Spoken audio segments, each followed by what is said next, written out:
área las tareas no recibidas, pero no, esto no quiere decir de que ustedes van a poder decidir cuándo entregar sus tareas, o sea, no la entregué ese día, entonces los voy a entregar otro día. No, ¿verdad? Por respeto también a las personas que son cumplidas, no es así, ¿verdad? Entonces sí lo quería de hacerlo público, no, obviamente a esa persona pues no le contesté porque como les digo, no me parece correcto, ¿verdad? Uno no debería entrar a un curso a ver si es que gano o si es que no, o sea, ustedes están aquí es porque van a ganar o esa es la intención, pues si no, yo creo que todas y todos tenemos cosas que hacer, ¿verdad? Más que venir y estar en clase. Otra cosa que también me doy cuenta es de que algunas personas se conectan y no, creo que no llega el mensaje, o sea, no, me hacen preguntas que fueron dichas directamente en la clase, compañeros, eso los hace a ustedes ver como malos futuros profesionales, pues que no ponen atención, que no que no van al hilo de sus clases, ¿verdad? Como les digo, no, yo los exhorto pues a que mejoren esa interacción. Las personas, pues como les digo, que lograron completar su zona, enhorabuena, yo las voy a ver, eh, voy a voy a evaluar, aprovechando que ya no subí las notas de la semana pasada, voy a utilizar el día de hoy, como ustedes saben, todos me hacen un pequeño resumen siempre de la clase. El de hoy le voy a dar una especial importancia para las personas que no han logrado completar sus puntos de participación de clase, ¿verdad? Según su desempeño en el resumen del día de hoy, yo los llevo a la puntuación máxima de la participación en clase. Como les digo, mi intención no es que pierdan, sino todo lo contrario, que ganen, pero que no ganen con mediocridad, ¿verdad? Sino que lo ganen bien ganado. Y como les digo, no me parece correcto de que me escriban para pedirme una nota y la excusa sea es que es para ver si hago las guías. Créanme que eso a mí realmente me molestó. Me molesta que no, que no sigamos instrucciones y que crean que pueden, ahora sí que poder decidir cuándo entregar sus notas. Eso no es su zona, eso no es algo que ustedes deban de decidir, sino eso es algo que es una directriz que viene desde la docencia hacia ustedes, ¿verdad? No ustedes pueden imponer. Entonces, sí quería dejarlo claro, ¿verdad? Porque pues no quiero que me vuelvan a escribir a privado para decirme que van a entregar una tarea, porque ya no, compañeros, ya no estoy aceptando tareas. O sea, ahí sí que el que aprovechó, aprovechó y el que no, ¿verdad? Socioeconomía es uno de los cursos más duros de la facultad y especialmente en el área común. Yo recuerdo muy bien cuando yo saqué socioeconomía, eh, el 90% estoy segura de la gente con la que yo saqué el curso se fue a escuela. Solo el 10% lo logramos ganar en curso ordinario. O sea, yo reconozco y sé, no sé cómo fue en escuela de vacaciones porque pues no estuve ahí, pero sí sé que es un curso complejo. Sé perfectamente que ese, ahí sí que es el cuello de botella, ¿verdad? Porque aquí entran todos entran con la misma posibilidad.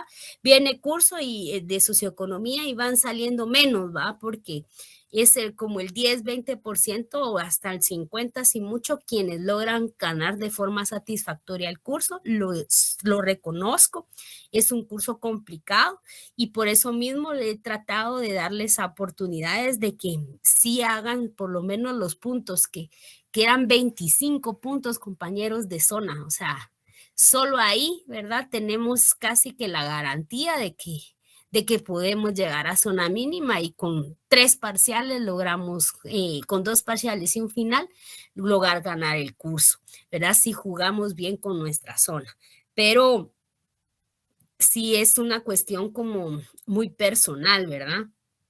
Eh, Dificultades tenemos todas y todos, pero la educación superior, ¿verdad? Es para las personas que logran superar esas dificultades y, y poder dedicarse al estudio. La educación superior no es para todas las personas, no todas las personas tienen la misma disciplina, ¿verdad?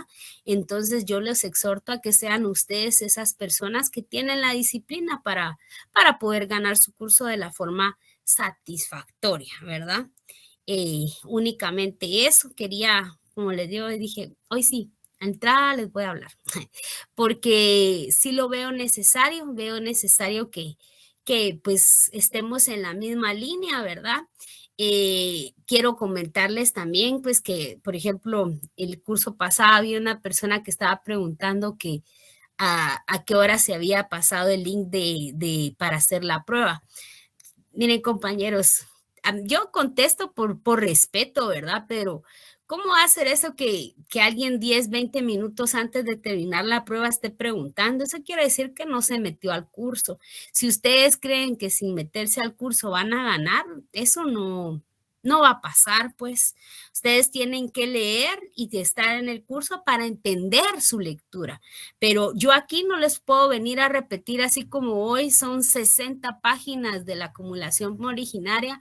No tendría ni sentido ni es pedagógico que yo les venga a leer el libro, porque eso ustedes ya lo tuvieron que haber leído y entrar aquí con conocimiento. Ustedes ya no son estudiantes de educación media, ustedes son estudiantes de educación superior.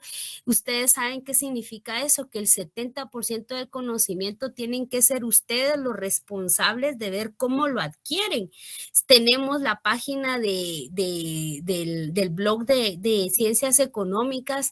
Miren, compañeros, yo todavía me hago, o sea, utilizo ese blog para descargar los textos. Entonces, no puede ser que ustedes no hayan tenido contacto directo para poder descargar sus textos. Es necesario que ustedes descarguen su texto y ustedes llevar el hilo de su lectura. Desde el primer día les puse hasta tomamos una clase completa para leer el programa, para que ustedes supieran cómo se divide su zona y cuáles son los temas que vamos a ver. Entonces, eh, como le digo, no es un regaño ni muchísimo menos, pero sí es un llamado a la conciencia de cada una y cada uno para que lleve de mejor manera su propio aprendizaje, ¿verdad?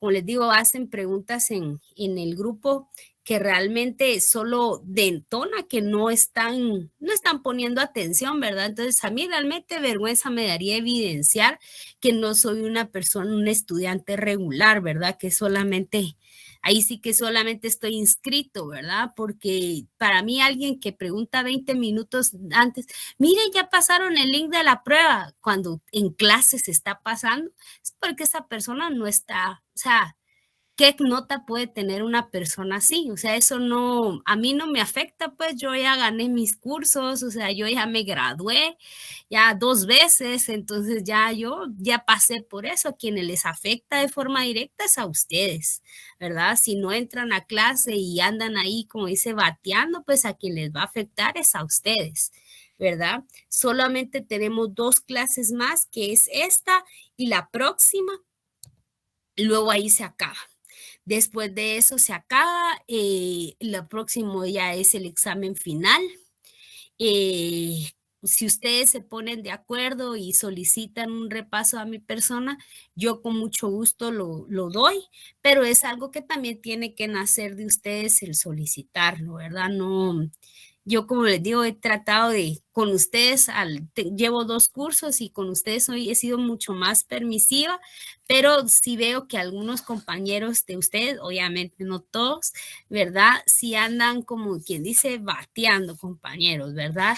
Eh, Voy a hacer un pequeño paréntesis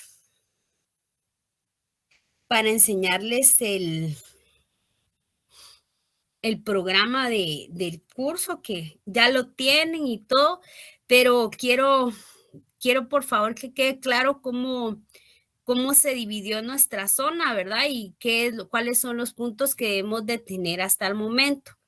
Si alguien tiene alguna duda con su zona, puede escribirme con mucho gusto. Esta semana se los agradezco porque yo tengo hasta el 30 como fecha máxima para subir zonas. Entonces, después de esa fecha ya no es posible modificar, ¿verdad? Entonces, quiero que si tienen alguna duda, ahora sí, hablen ahora o callen para siempre, ya no, ¿verdad? Ahorita estamos en la tercera unidad.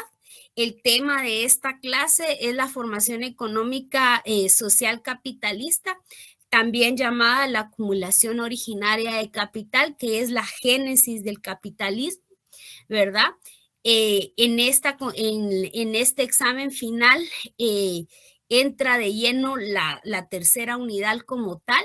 Los primeros 3 temas también que ya se evaluaron en la prueba corta también son temas de evaluación del examen final. Entonces, no lo dejemos por un lado. Les debo esa presentación por el problema que les comenté que tuve con mi computadora, pero el día de mañana les voy a subir la anterior y la de esta semana. Les voy a subir también los últimos capítulos, que sería el capítulo, ¿qué es? 10, ¿verdad? Si mal no estoy. Sí, el capítulo 10 y 11, que es la acumulación originaria y el imperialismo, ¿verdad? Esos 2 capítulos para que ustedes, los denme un segundito, me voy a mover a conectarme. Listo. Voy a subir estos 2 últimos capítulos para que ustedes puedan empezar a leerlos, lo cual les facilita, pero ustedes no deberían de esperar a que yo se los suba. Digamos, eso es un plus que yo hago con ustedes, subirles la información, porque la información ustedes son los que deben buscarla y la deben buscar a través del blog de la facultad y del área común. De todos sus cursos en general, no solamente del mío, sino de todos, son ustedes los encargados de tener su documentación e ir al hilo con el programa del curso, ¿verdad? Que es, se quitó. Bien, todavía estoy compartiendo, ¿verdad? Pues sí, entonces esa es como la parte importante, ¿verdad? En educación continua, como ven, tenemos 10 puntos. Esos 10 puntos los cierro el día de hoy con el resumen a las que hagan de su clase el día de hoy, lo cual va a ser pues importante para poder evaluarse, ¿verdad? Para poder completar esa zona. Por favor, revisen todos, que tengan sus puntos de guía, sus puntos de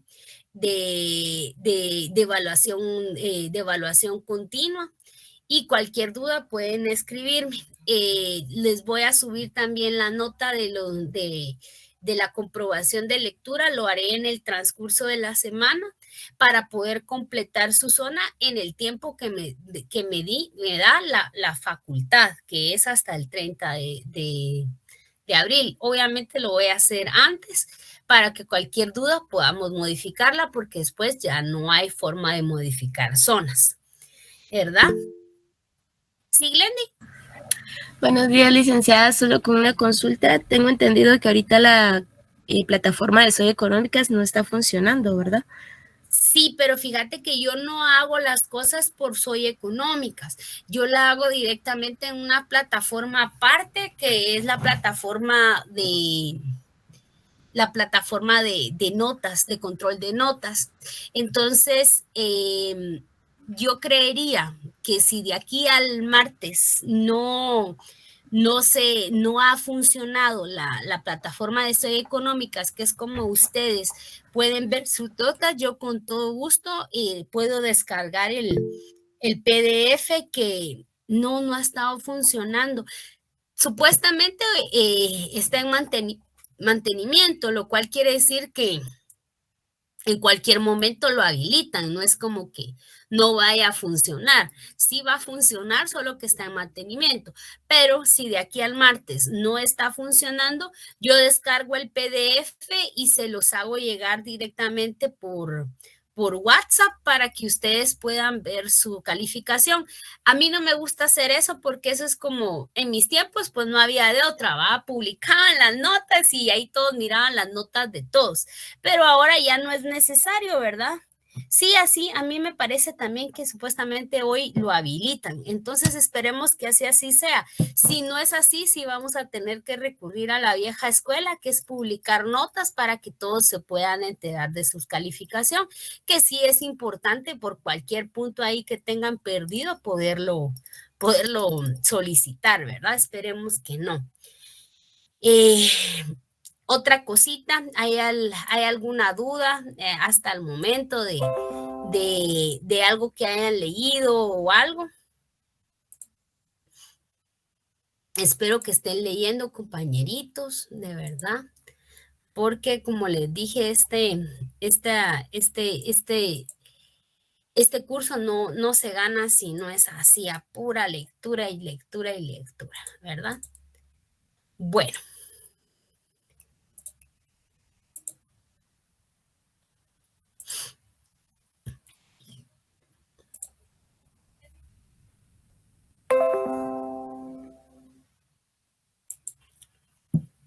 Bueno, en el capítulo 10 de la llamada acumulación originaria, ya vimos los modos de producción precapitalistas en los cuales pudimos ver la línea de tiempo de cómo ha sido desarrollada la historia económica del ser humano en formas más desarrolladas o evolucionadas a fin de incrementar la riqueza del hombre, concentrarla en pocas manos y crear masa de personas trabajadoras.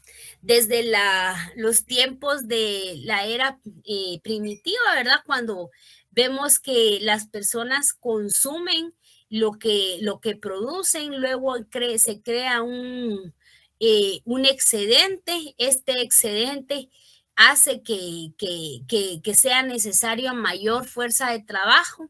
Entonces ya no vemos necesario en las guerras poder venir y matar a las personas conquistadas, sino que lo que ven es necesario poderlas crear en forma de esclavitud para poder tener esa fuerza de trabajo necesaria para la producción.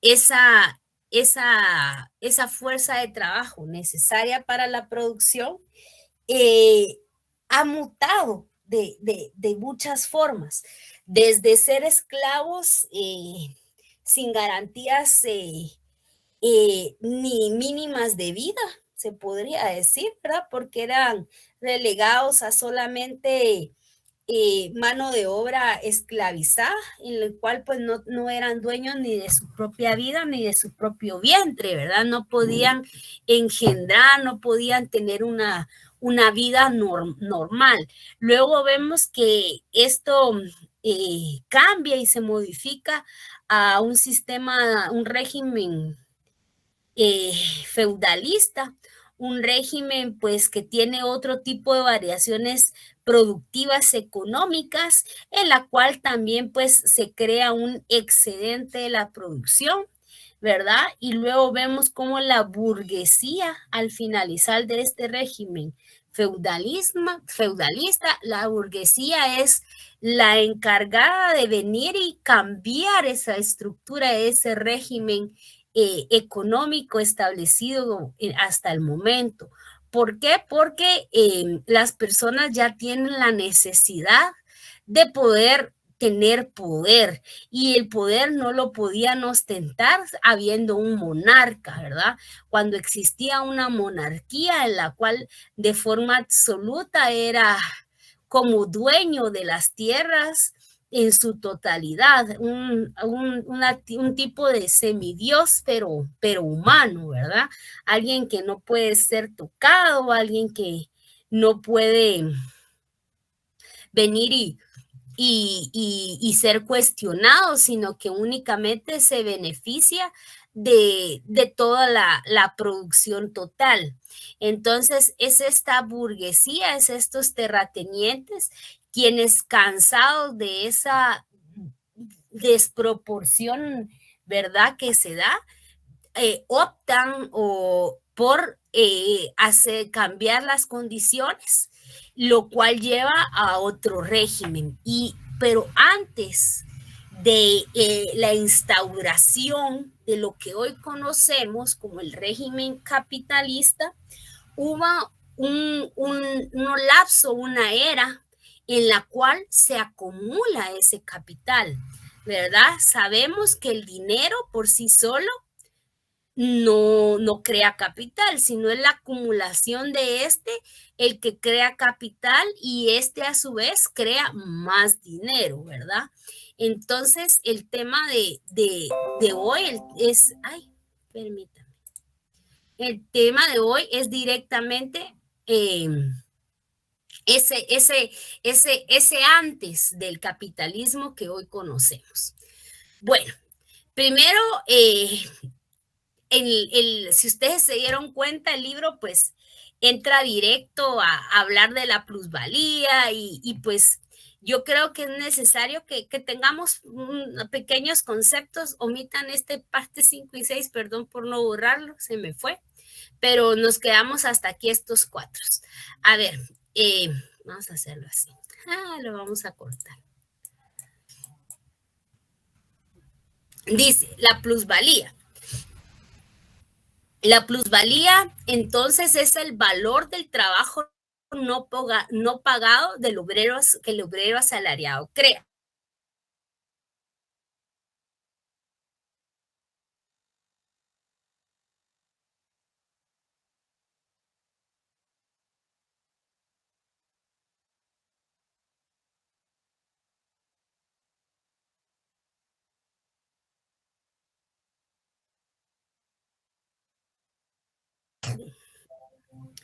Perdón, compañeros, me fue un segundo, ¿verdad?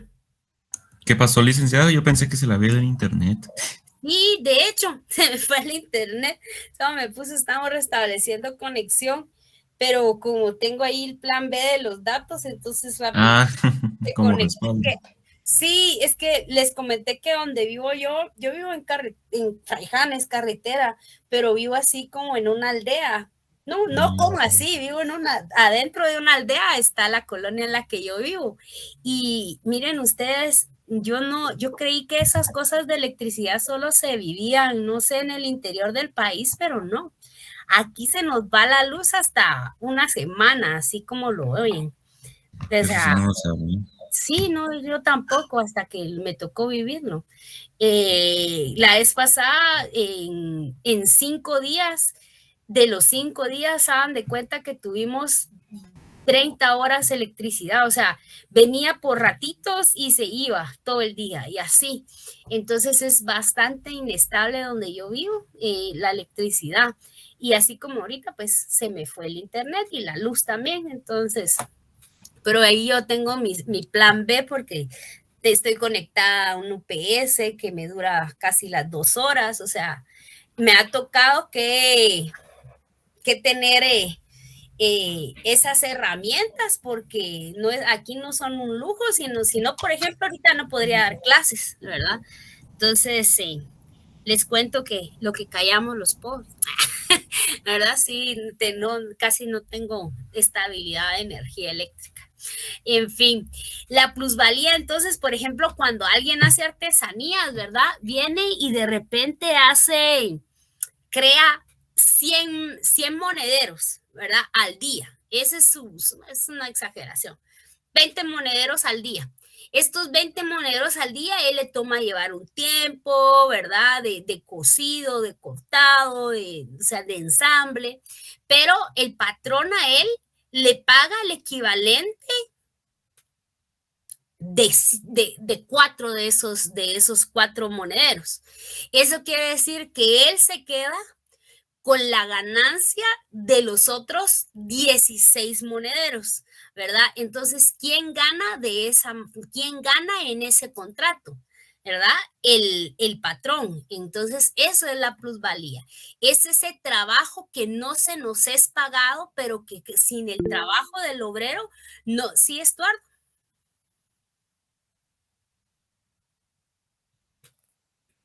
¿No? Ya estaba leyendo que la plusvalía es la piedra angular del capitalismo.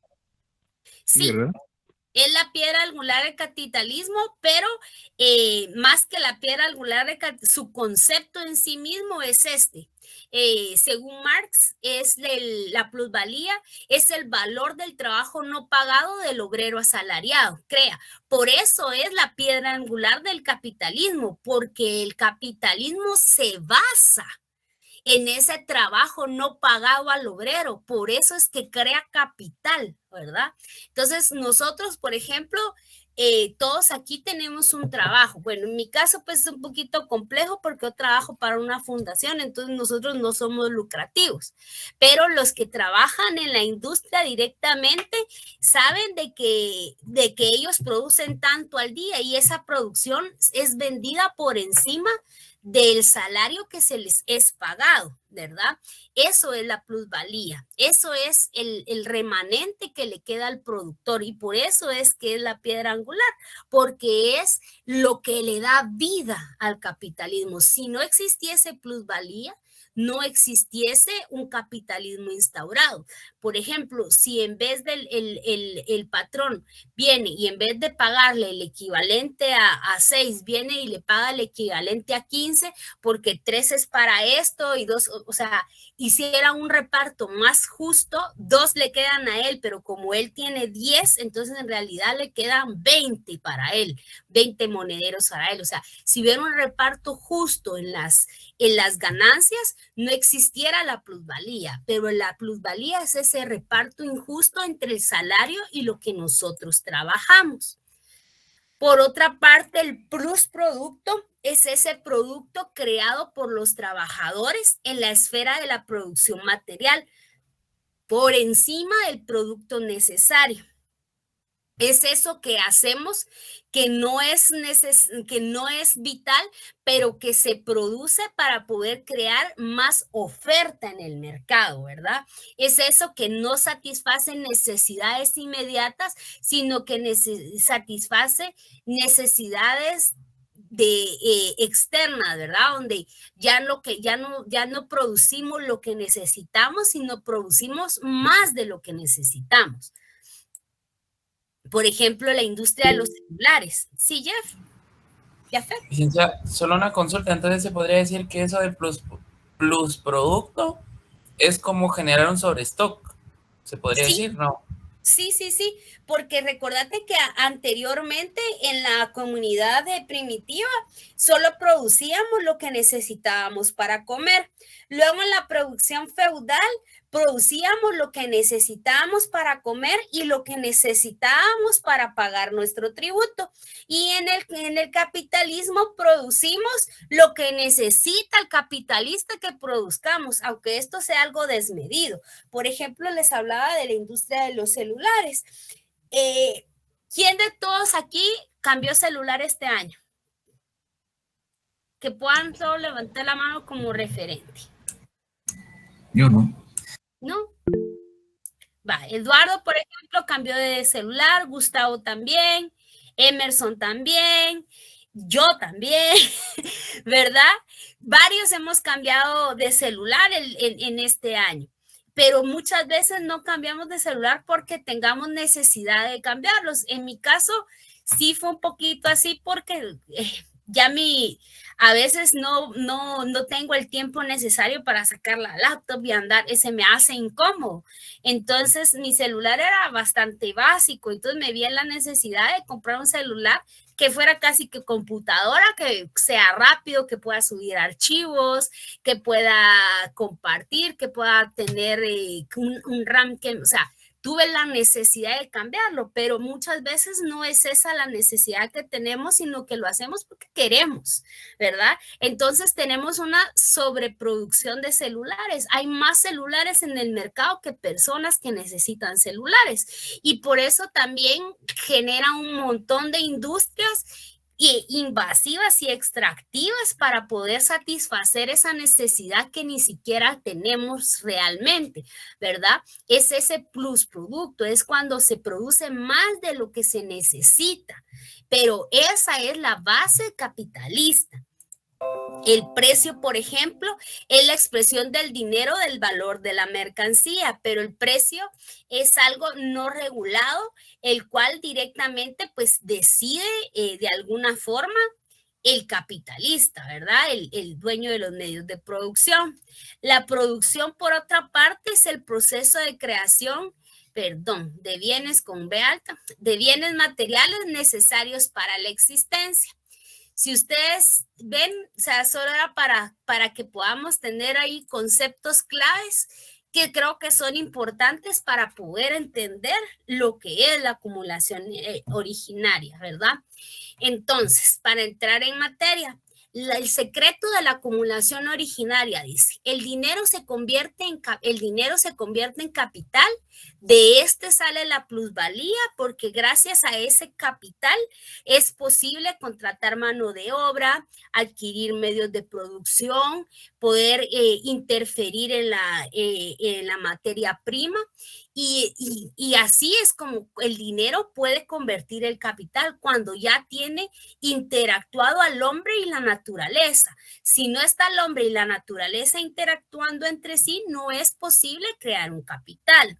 Y de este sale la plusvalía, que es cuando se gana más de lo que se paga en ese proceso, ¿verdad? Y la plusvalía, y de la plusvalía más capital, porque al yo tener plusvalía de todos mis trabajadores, yo lo que creo es más capital, y es como de ahora sí es un negocio redondo, ¿verdad? Es un círculo interminable. Sin embargo, la acumulación de capital presupone la plusvalía, ¿verdad? Es eso tan vital en el sistema capitalista, la acumulación de este capital. El punto de partida entonces del régimen capitalista es la llamada acumulación originaria, es donde nace la acumulación originaria. El dinero, ni el dinero ni la mercancía son de por sí capital, como tampoco son los medios de producción no articulados del consumo. Yo puedo tener una tierra, puedo tener 20 hectáreas de tierra, pero si no tengo quien las trabaje, no voy a crear valor, no voy a crear un capital, ¿verdad? Por eso es tan importante el papel del hombre. Es entonces el obrero asalariado libre el que puede crear valor cuando interactúa con la naturaleza y la transforma. Para convertirse en capital deben entrar en contacto dos clases muy diversas de poseedoras de mercancía. Una son los propietarios del dinero, que también son los propietarios de los medios de producción, porque ellos tienen el medio de producción y también tienen el capital para poder explotar esos medios de producción. Y artículos de consumo, porque al final ellos son los dueños de todo lo producido, ¿verdad? No es como que, yo hice hoy, no sé, alguien que trabaje en una empresa productora, por ejemplo, en la Colgate, ¿verdad?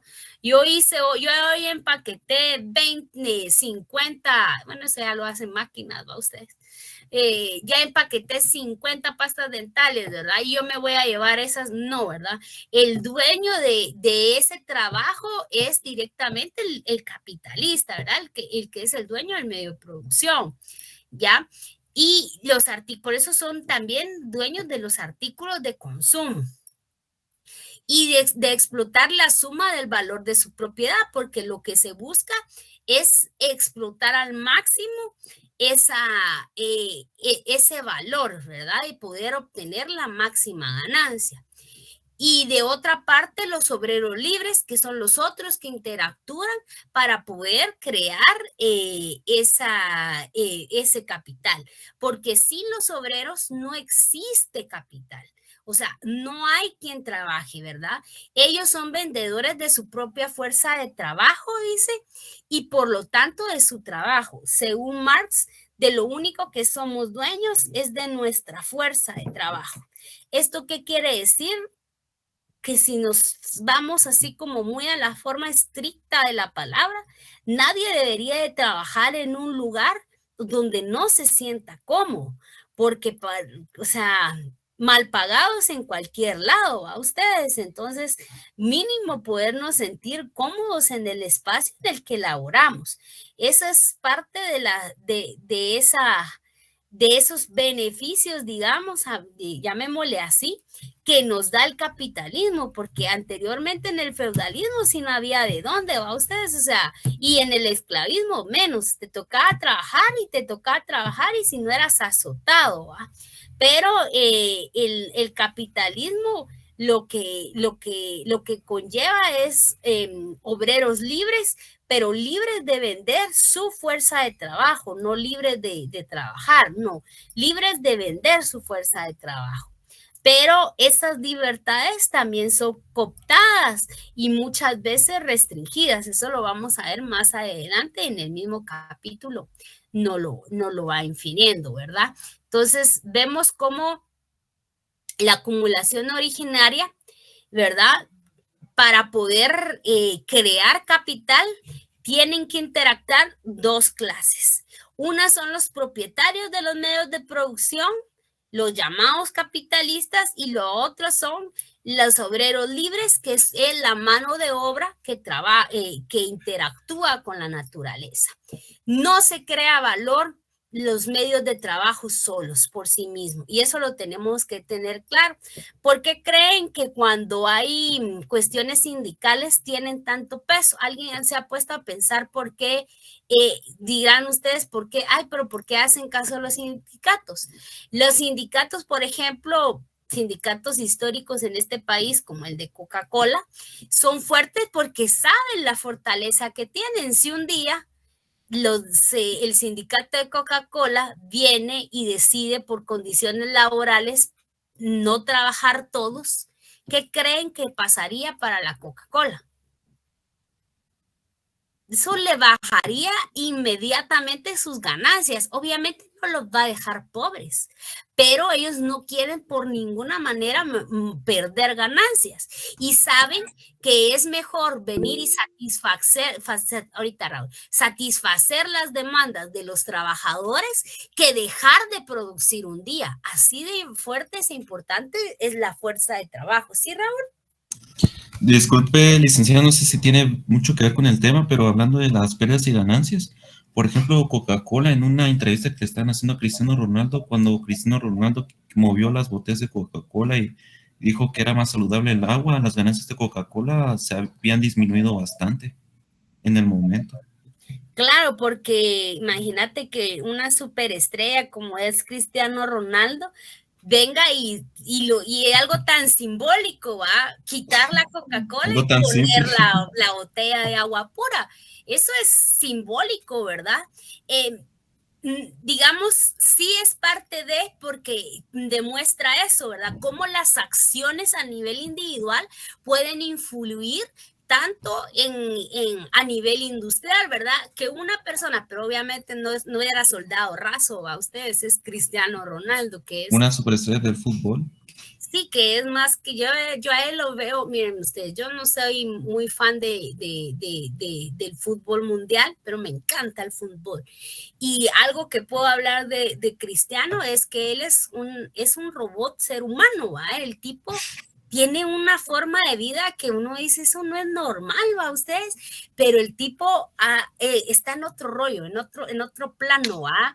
Él realmente ha cultivado su cuerpo de tal forma que entiende, ¿verdad? Que meterle toda esa azúcar que les da la Coca-Cola no es algo sano. Aquí hay gente que, ay, es que yo sin mi coquita no puedo vivir, ¿va? O sea, hasta mal nos deberíamos de ver diciendo eso, pero eso es lo que ha hecho el capitalismo hacia nosotros, ¿verdad? Nos ha impuesto formas de vida que solamente nos destruyen, nos vuelven personas más ociosas. ¿Sí, Leslie?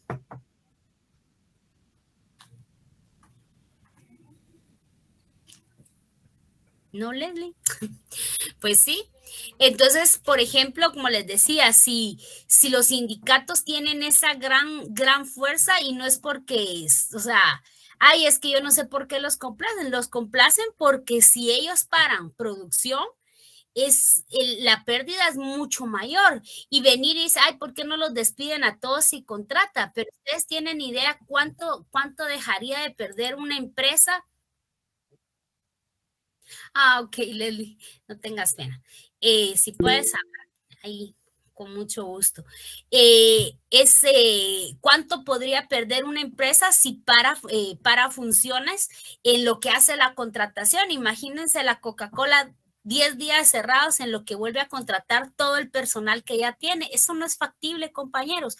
Por eso es que los sindicatos tienen ese valor, ¿verdad? Tienen esa fuerza, porque ellos logran y entendieron que la fuerza de las empresas son ellos, ¿verdad? Y por eso es que a través de eso logran hacer mejoras, ¿verdad? Mejoras a sus condiciones laborales. Sí, Emerson. Licenciada, solo con una pequeña duda. ¿Sí? Si alguna empresa no permite la agrupación de algún sindicato, entonces, ¿cómo se cataloga? Que primero que va en contra de la ley, porque eso no lo pueden, por lo menos las leyes de este país no pueden, ¿cómo se dice? No pueden prohibirlo. Mira, la verdad es que los sindicatos se hacen bajo de agua, porque primero, si tú venís y dices, yo voy a hacer un sindicato, te despiden y te despiden a ti solo y no hay fuerza laboral que impida ese despido. Pero si logran hacer su sindicato bajo de agua, ya cuando ya no solamente es 1 o 2 personas los que están sindicalizados, sino cuando ya son todas y todos los trabajadores, son un monstruo que sí domina el medio de producción, porque si para funciones, deja de ganar el capital el dueño. Aparte que no puede hacer un despido masivo por estar sindicalizados, porque es contra la ley. Tampoco le conviene económicamente hacer despidos masivos por contrataciones, porque eso lleva un tiempo extra en el cual separaría operaciones, y lo que menos va a querer siempre el capitalismo es parar operaciones. Ustedes tienen que tener eso bien claro. Lo que menos quiere el capitalismo es parar operaciones, ¿verdad? ¿Y cuál es el origen? En la estructura económica de la sociedad capitalista brotó la estructura económica de la sociedad feudal, ¿verdad?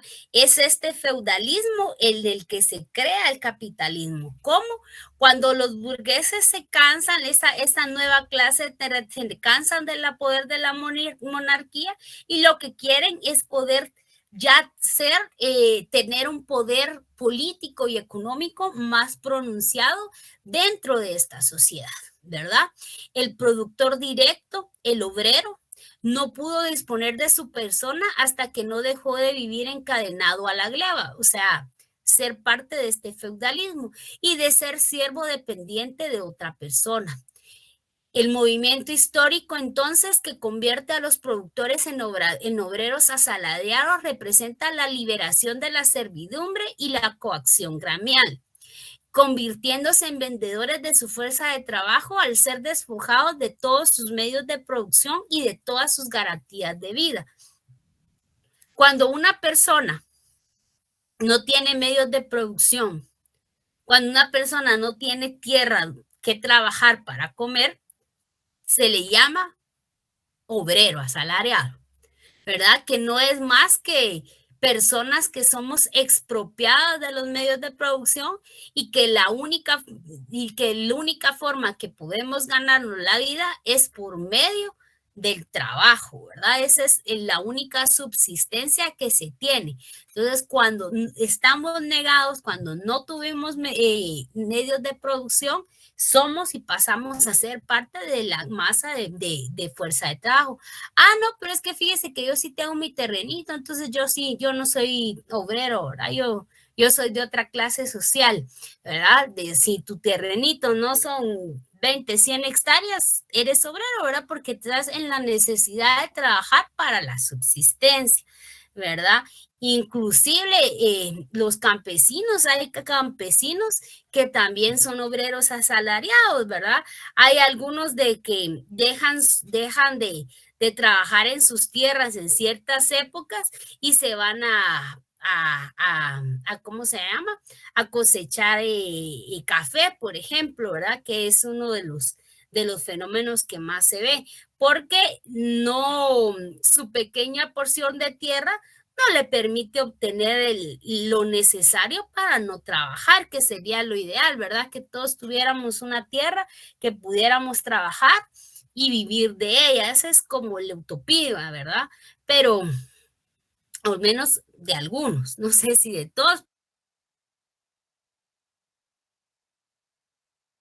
La tierra, poder hacer uno sus siembras, poder uno ser autosuficiente. La autosuficiencia en el capitalismo es algo cada vez más lejana porque cada vez las personas se reducen a menos tierra. Por ejemplo, lo que pasa con la vivienda, ¿va? Ustedes, antes la gente buscaba lotes, ¿verdad? ¿Se recuerdan? Antes cuando se quería comprar, quería independizarse, lo que se buscaban era lotes. Luego eso emigró a que buscaban ya casas, ¿verdad? Casas, ahora se buscan residenciales, pero ya se busca la casa.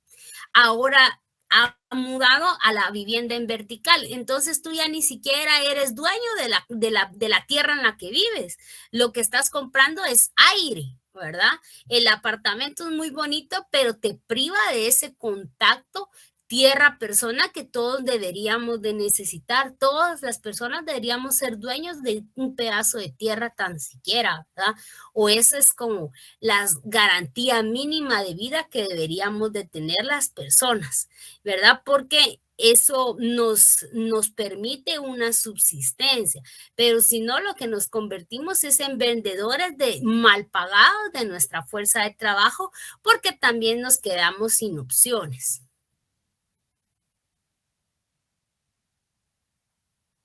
Dice, ¿cómo fue expropiada el uso de la población rural? Dice, en Inglaterra la servidumbre desaparece en los últimos años del siglo XIV y en siglo XV. La mayoría de la población se componía de campesinos libres, dueños de la tierra que trabajan, dice.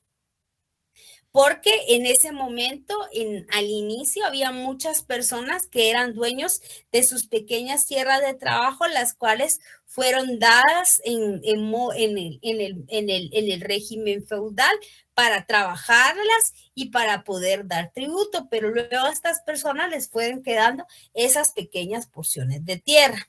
Por otra parte, las grandes fincas señoriales, que eran de los señoríos, los que tenían mayor poder adquisitivo, como el bailiff, que era el gerente de la finca.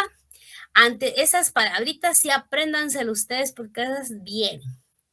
Antes siervo había sido desplazado por el arrendatario libre, dice. Los jornaleros eran campesinos que en su tiempo libre trabajaban con grandes terratenientes, ¿verdad? Lo que les estoy diciendo, a veces las personas tienen con los campesinos jornaleros, tienen sus propias tierras, pero esto no le es suficiente para la subsistencia y se ven en la necesidad de trabajar con los grandes terratenientes. Hoy en día estos grandes terratenientes son la industria maderera y la producción de café y azúcar, ¿verdad? Que es como cardamomo, que son las industrias más fuertes y son las personas que tienen son dueñas de la mayor porción de tierra. El poder real, producto también del desarrollo burgués, de su deseo de conquistar la soberanía absoluta, aceleró la disolución de estas huestes feudales, ¿verdad? Lo que hizo fue disolver todas estas todos estos procesos feudales para que los señores feudales se levantaran contra la monarquía, ¿verdad? Porque yo era dueña de una gran tierra, pero no tenía poder político. Y una de las cosas que hemos visto en este curso es que lo más importante es tener un poder político para poder, de alguna forma, ¿verdad? Tener incidencia en las decisiones y en las leyes, ¿verdad? Y eso es lo que querían los señores feudales, levantarse contra la monarquía, ¿verdad? Porque la monarquía era absolutista, ¿verdad? O sea, ellos eran dueños absolutos y como les digo, estaban en una posición de semidioses terrenales, ¿verdad? Y el parlamento crearon su propio proletariado al usurpar los bienes materiales, ¿verdad? Lo que hacen es crear el propio proletariado porque entonces vienen y a las personas que tienen en condiciones de siervos de la gleba los hacen de alguna forma libres de vender su fuerza de trabajo porque necesitan personas que ya no estén sublevadas a la monarquía, ¿verdad? Cambian de alguna forma la visión que se tenía hasta ese momento para poder afianzarse ellos en el proceso económico. La antigua aristocracia, por ejemplo, había sido devorada por las guerras feudales, ¿verdad? Estas guerras constantes para poder ganar mayor porción de tierra. Y las casas de los campesinos y las chozas de los obreros fueron violentamente arrasadas o entregados a la ruina, ¿verdad? Las ciudades y los pueblos destruidos, convertidos en pastos para ovejas y en que solo quedan de pie las casas de los señores. Lo que hicieron fue una especie de limpia, eso lo vemos un poquito más adelante, pero arrasan de toda forma para que las personas ya no tengan forma de poder seguir trabajando porciones de tierra, sino lo que, como les digo, lo que quieren es que se vean en la necesidad de asalariarse, ¿verdad? Trabajar por dinero, ya no por tierra, como era anteriormente. Un decreto de Enrique VII, dictado en 1489, prohibió la destrucción de todas las casas de labradores que tuviesen asignados más de 20 acres de tierra. ¿Qué quiere decir? Que las personas que tenían mayor poder adquisitivo iban a permanecer, pero las personas que tenían 1 o 2 eran despojados, ¿verdad? O sea, siempre ha habido una inequidad hasta en los procesos más violentos que ha existido. Enrique VIII, por ejemplo, confirmó esta misma ley. En este decreto se dice que se acumula en pocas manos muchas tierras arrendadas y grandes rebaños. Las rentas suben y la labranza decae, quedando masas de pueblo incapacitado para ganarse la vida, porque hasta ese momento el mundo era particularmente agrícola, o sea, obviamente ya existía la industria, pues estaban los ganaderos, estaban los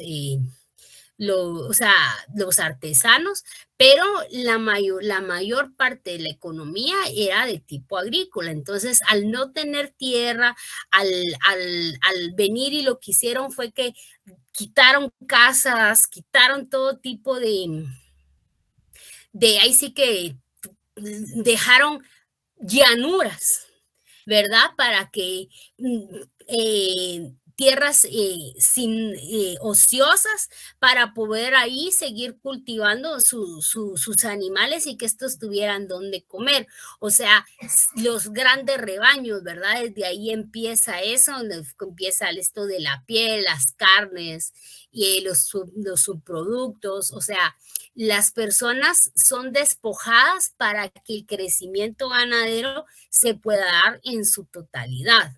La situación de las clases humildes del pueblo ha empeorado casi todos los sentidos. Los pequeños propietarios de tierra y colonos se han visto reducidos a nivel de jornaleros y asalariados, porque anteriormente, como les digo, ellos tenían porciones de tierra, ¿verdad?, en las cuales pues tenían que pagar un tributo, pero al ser despojados de esta tierra, lo que son jornaleros asalariados, porque tienen la obligación de trabajar para alguien para poder ganar dinero y de esta forma poder adquirir sus condiciones mínimas de vida. La usurpación de las tierras comunales, por ejemplo, y la revolución agrícola llevaron al obrero a un nivel mínimo de vida, haciendo necesario completar la subsistencia con el socorro oficial de la pobreza, ¿verdad? En el cual pues ya existía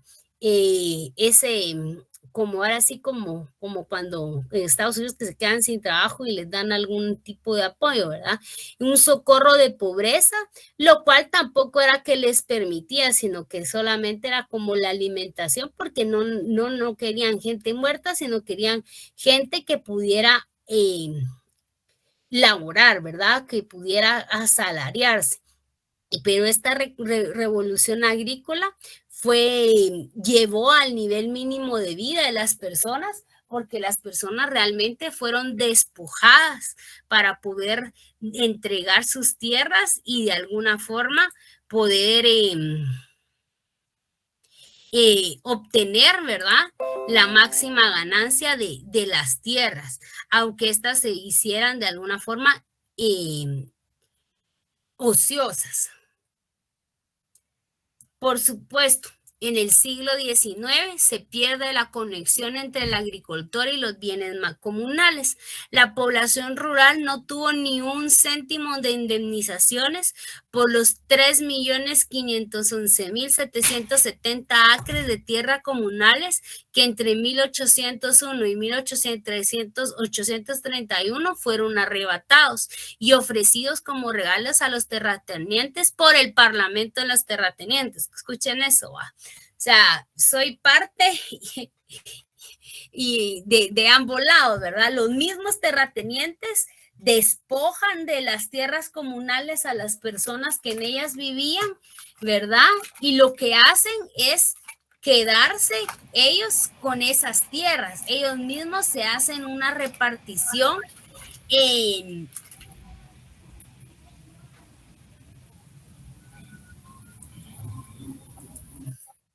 ellos mismos hacen la repartición de esas tierras que son expropiadas las personas, ¿verdad? Y estas personas no reciben indemnización ni absolutamente nada. Como vemos aquí, solo vienen y arrasan con la tierra, ¿verdad? Personas que históricamente llevan siglos, familias, tribus que llevan siglos viviendo ahí, son expropiadas de esas tierras para poder hacer el orden económico que sigue establecido, ¿verdad? Es por eso que vemos que hay pues, alemanes que tienen tierras aquí en Guatemala, ¿verdad? ¿A cuenta de qué va ustedes? ¿A cuenta de qué? Pero es por eso, porque se hace una repartición histórica de toda la tierra existente hasta ese momento, favoreciendo a ciertas familias pudientes, y desde ese entonces para acá existe esta desigualdad económica que se ha ido acentuando cada vez más. Ahora sí, la limpieza de las fincas, que consistía en barrer a los hombres dejando sin ningún lugar donde alojarse en las tierras que trabajaban, ¿verdad? Queman chozas, queman casas, únicamente se quedan las casas de los señores, ¿verdad? O sea, del terrateniente. De ahí todo lo demás se va porque ellos ya no quieren que las personas vivan en sus tierras como se hacía anteriormente. Ya lo que quieren es que trabajen de forma asalariada y que puedan ellos rentar todavía. O sea, no solamente se trabaja por un mísero sueldo, sino que la tierra va a ser ahora rentada, ¿verdad?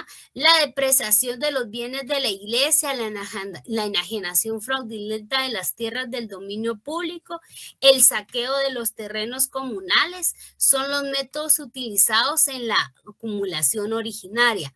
Tanto, así la una como la otra, ¿verdad? Esta forma fraudulenta en la cual ellos se apropian de la tierra, el saqueo de todos esos terrenos comunales ya dados para la comuna para que pudiera sobrevivir, ¿verdad? Gracias a ese despojo y expropiación que se hace, es que da paso a la acumulación originaria, ¿verdad? Entonces vemos cómo el capitalismo tiene un pasado oscuro, se podría decir, ¿verdad? Porque para que hoy las condiciones sean dadas, pues hubo un lapso histórico en el cual pues había mucha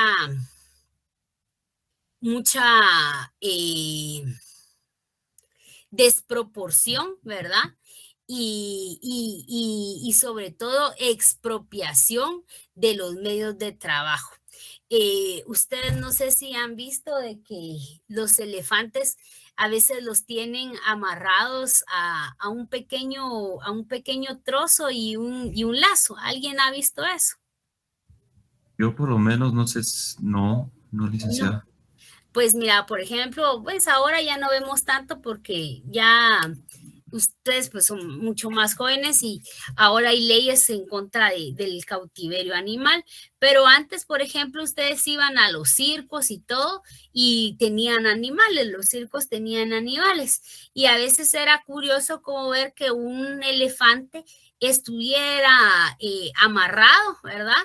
A una pequeña estanca y aún con un lazo. Pero ¿cuál es el trasfondo de esto? Los animales pues tienen memoria, ¿verdad? Y como los amarran y los cautivan desde que son pequeños, cuando el elefante es chiquito y queda en cautiverio, se trata de forma desesperada de salirse de esa cadena que tiene. Y lo intenta durante años, porque el elefante tiene una vida larga. Pero cuando después de muchos años se da cuenta que nunca logra zafarse de esa cadena, ya lo deja de intentar. Pero el elefante sigue creciendo y creciendo y creciendo, a tal punto que el elefante grande sería capaz de romper la cadena de un solo jalón, pero ya no lo intenta porque ya está acostumbrado a estar amarrado a esa cadena. Pues lo mismo nos pasa a nosotros como clase trabajadora, ¿verdad? Hemos sido expropiados de todo medio de producción hasta quedar con lo único de lo que somos dueños, es de nuestra fuerza de trabajo, que si no trabajamos no subsistimos, pero ya ha sido algo de tantos años que nosotros ya nos acostumbramos y ya lo damos por hecho que nunca vamos a quitar esa cadena. Entonces nos toca ser feliz con la cadena. Lo mismo le pasa a los elefantes, ¿verdad? Muchas veces somos más fuertes de lo que nos ata, ¿verdad? Como le decía, o sea, si un día las personas, por ejemplo, dijeran, no, es que esto ya es demasiado, ya no vamos a producir y ven y paran, funciona, se dan cuenta que son mucho más fuertes que en sí que la empresa. El problema es que nosotros no entendemos esa fuerza popular que tenemos. Y como es como el elefantito que lo intentó, pero ya después nos acostumbramos a que no podíamos deshacernos de ese yugo, ¿verdad? Y nos quedamos así. Dice, solo voy a tomar un traguito de agua.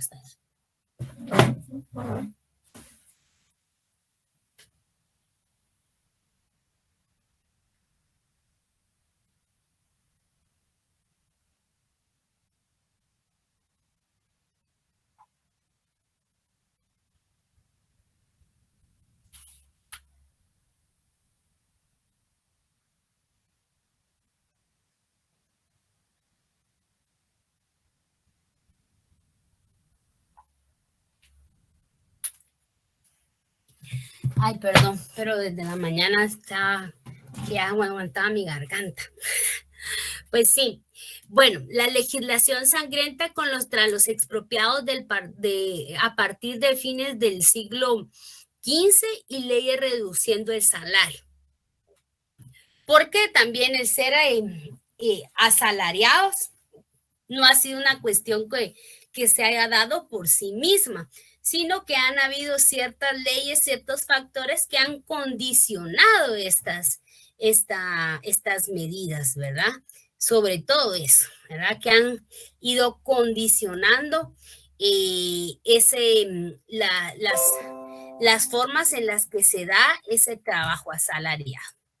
Por ejemplo, dice,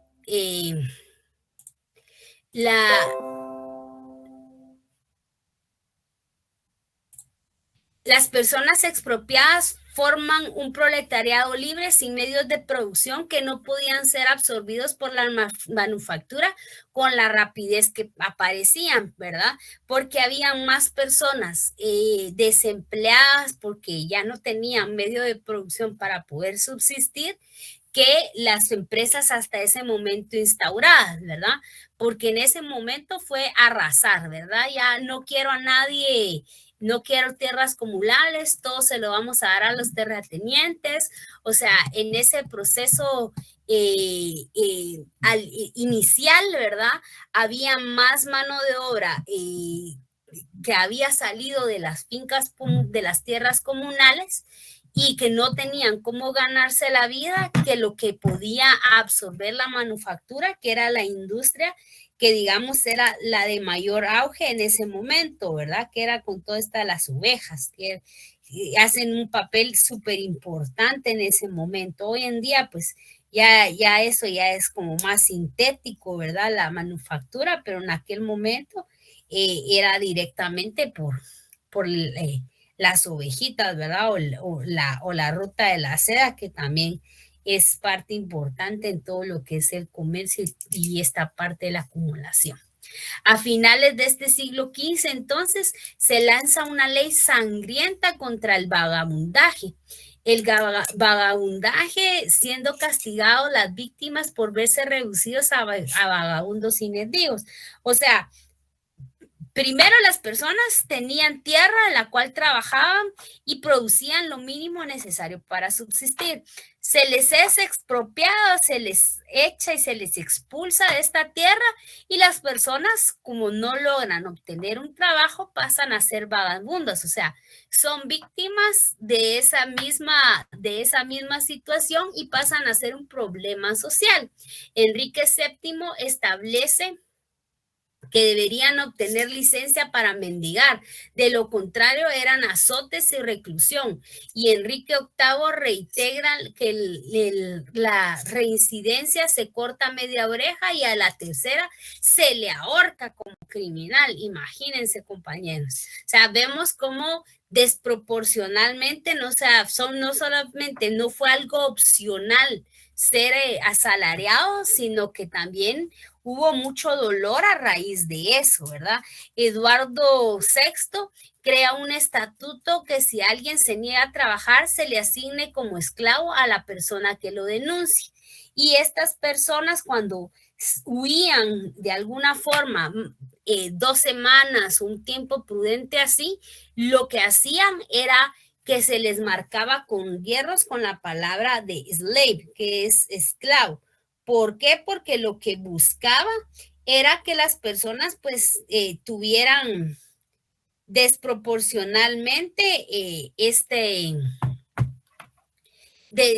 desproporcionalmente que fueran dueños de personas también. O sea, de alguna forma este capitalismo, esta acumulación vuelve a revivir tiempos esclavistas, ¿verdad? Para poder obtener mano de obra. Entonces muchas personas también con tal de obtener esclavos gratuitos empiezan a hacer acusaciones por acusar, ¿verdad? Sí, Jafet. Licenciada, solo una pregunta, ¿cómo se llamaba la persona que creó el decreto para los vagabundos? Fíjate que fueron varios, pero el primero fue Enrique VII. Gracias, licenciada. Pero como te digo, luego lo reafirmó Enrique VIII, también la reina Isabel, o sea, fueron varios a lo largo de la historia, ¿verdad? Porque modificaban a tal forma de que acentuaban la ley de los vagabundos. Por ejemplo,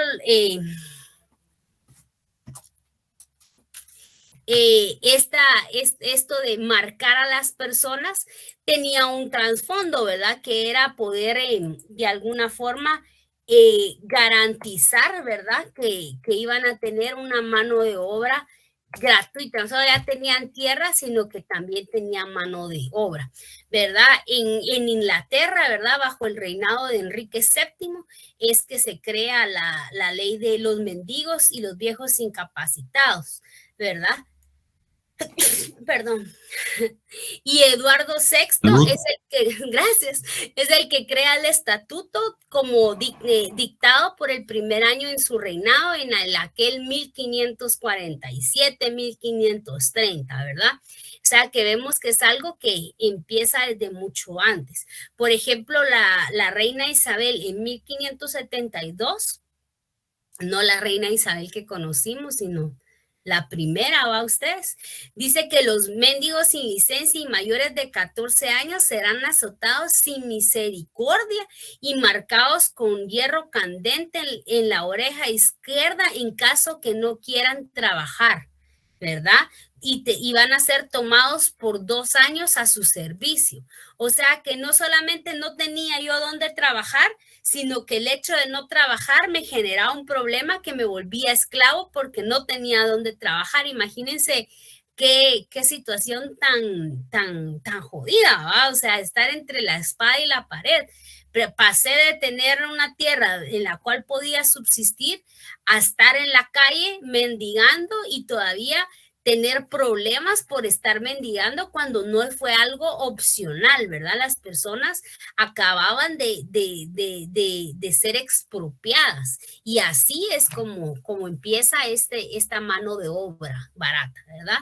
Por ejemplo, Jacobo I dice que el que no tenga empleo fijo y se dedique a mendigar será declarado vagabundo.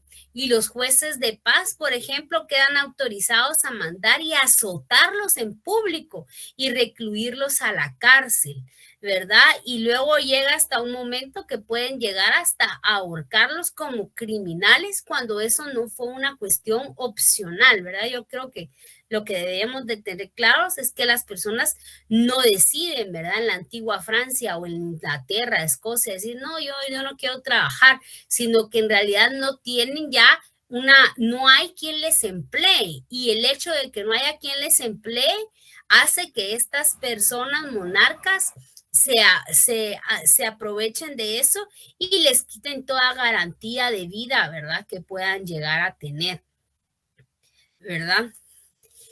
De una forma violenta, fueron expropiados y expulsados de sus tierras, los convierten en vagabundos y luego estos son perseguidos y son atormentados. La clase de los obreros asalariados en la segunda mitad del siglo XIV solo representa por aquel entonces a una pequeña parte de la población que estaba cubierta por la economía de los campesinos independientes. La demanda del trabajo asalariado creció con la acumulación de capital, mientras la oferta solo seguía lentamente. O sea, había más gente que necesitaba emplearse que empleo. No sé si me explico. Porque en ese momento ellos estaban acumulando tierra. No tenían en sí todavía un medio de producción establecido más que la tierra misma. Entonces era difícil que pudieran asalariar y absorber a toda la gente que se había quedado expropiada y en estado de mendigo, ¿verdad? La demanda de trabajo asalariado creció con la acumulación de capital, ¿verdad? Pero no fue algo, digamos, equitativo, sino que fue algo desigual. Había más personas que necesitaban trabajar que medios de producción que estuvieran contratando. En Inglaterra, dice, la legislación sobre el trabajo asalariado siempre fue encaminada a la explotación del obrero. ¿Sí, Gustavo? Licenciada, si está presentando la diapositiva, se quedó trabada. No, sí es la que estoy presentando. Es que aquí ya no corrió. No, porque les estoy explicando, no solo le estoy leyendo. Okay. Entonces, me quedé, estoy en esta diapositiva. Perfecto. Sí estamos viendo la misma, ¿verdad? Esta que tiene como ahí un mito saliendo de las chimeneas de las empresas. Sí, ¿verdad? Sí, ahí estamos. Va, sí, ahí estamos. Sí, es que no es la idea, no es solamente que ustedes sino que pues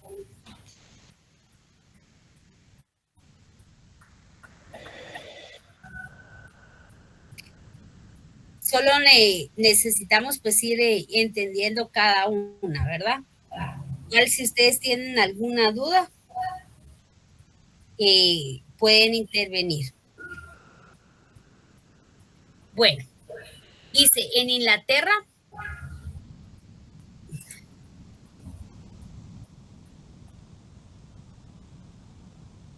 no sé quién está hablando ustedes, pero me sale un sonido ahí intermitente. Dice que en Inglaterra la legislación sobre el trabajo asalariado siempre fue encaminada a la explotación del obrero. Se establece una tarifa legal de salarios para el campo y la ciudad, ¿se dan cuenta? O sea, ahí establecen una tarifa, pero obviamente una tarifa mínima. La reina Isabel dicta que se castigue con 10 días de cárcel a quien abone jornales excesivos. O sea, a quien pague más y al que cobre con 21, o sea, desproporcional eso totalmente, ¿verdad? En 1360 aumenta las penas dando al patrón la potestad de imponer mediante castigos corporales el trabajo por el salario tarifado. Eso quiere decir que las personas se asalarian bajo un precio que ya es establecido directamente por la monarquía y es un precio por debajo de la necesidad de las personas, lo cual todavía esa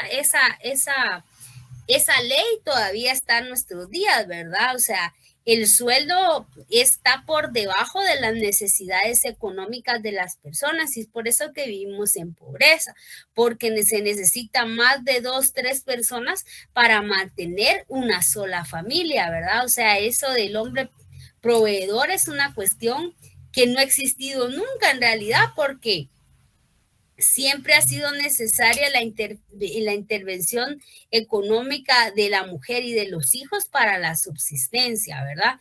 Y vemos que es algo desde tiempos históricos porque nunca se ha tenido la garantía mínima que permita a las personas poder obtener lo necesario para vivir de una forma digna. El génesis del arrendamiento capitalista, veremos cómo empieza esta forma de renta de la tierra. La primera forma de arrendatario nace del arrendatario capitalista, que le permite el enriquecimiento de los nuevos arrendatarios capitalistas, ¿verdad?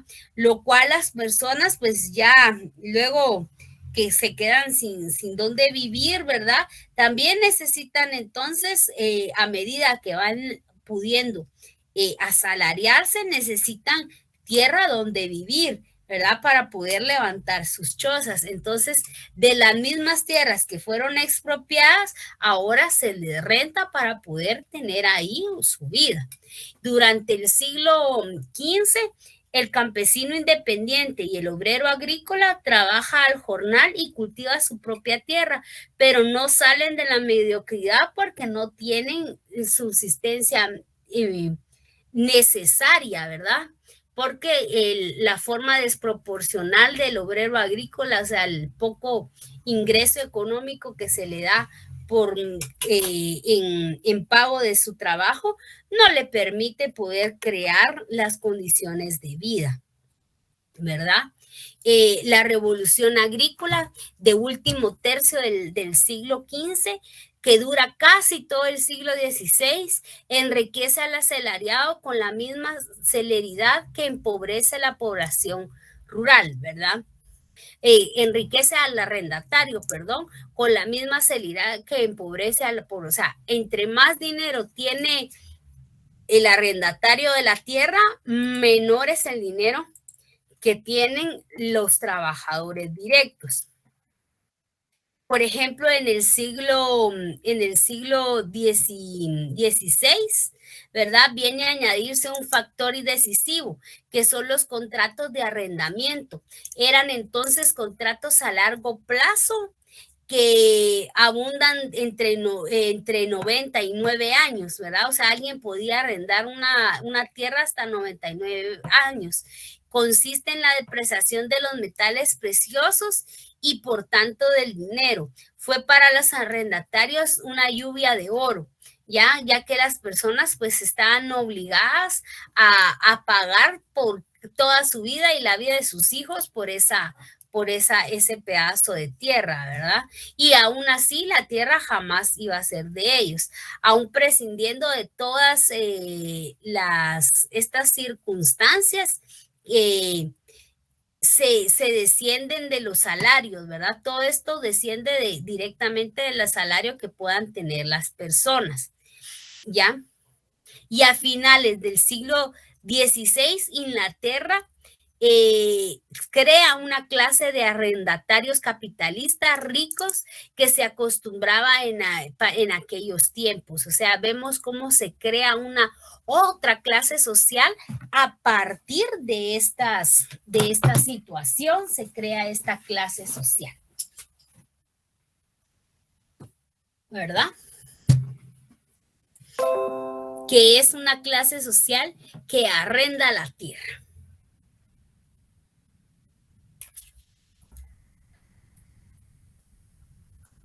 Dice entonces, repercusión de la revolución agrícola sobre la industria.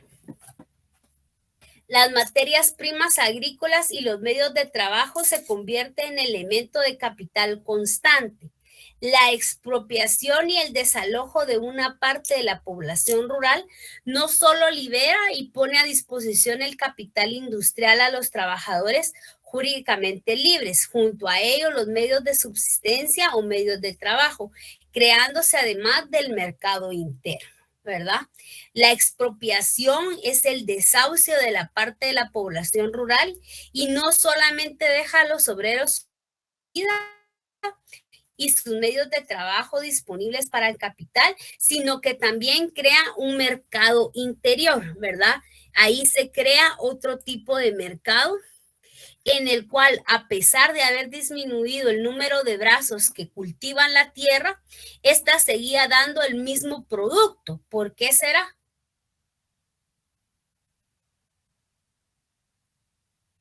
Porque este régimen también capitalista, crea métodos perfeccionados de cultivo, mayor cooperación, concentración de los medios de producción, lo cual hace que se crea una mayor explotación de la tierra y que también se haga un mayor productividad. Por ejemplo, el libro hablaba de un ejemplo que se lo voy a leer, dice, por ejemplo, una parte de los campesinos de Westfalia en los tiempos de Federico II hilaban todos lino. Fue expropiado violentamente y arrojado de sus tierras, mientras los restantes se convertían en jornaleros de grandes arrendatarios, ¿verdad? Simultáneamente surgen grandes fábricas, dice, de hilados de lino y de tejidos, y en las que entran o trabajan por un jornal los brazos que han quedado disponibles, ¿verdad? Sabemos cómo expropian a las personas de todo medio de trabajo y luego a pesar de eso se les necesita o se ven deplorados, ¿verdad? A poder vender su fuerza de trabajo. El lino sigue siendo el mismo que antes y no ha cambiado, ¿verdad? Pero en él alberga ahora otra forma social de vida. Ya el dueño de la manufactura es entonces quien se queda con la mayor porción de dinero al tener que dar menos, al tener que pagar a menos personas y poder producir más, que ese es hasta el día de hoy sigue siendo la intención, ¿verdad? Recorte de personal muchas veces anteponiéndose a las necesidades con tal de reducir costos, ¿verdad? Aunque sabemos que el recorte de personal no debería de ser la vía, muchas personas lo prefieren antes de poder dar esa similitud, ¿verdad?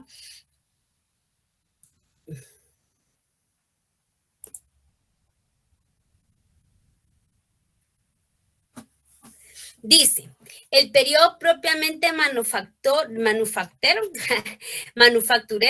no aporta, dice, en realidad a la transformación radical alguna. La manufactura hace brotar entonces una nueva clase de pequeños campesinos que solo se dedican a la agricultura como un empleo secundario.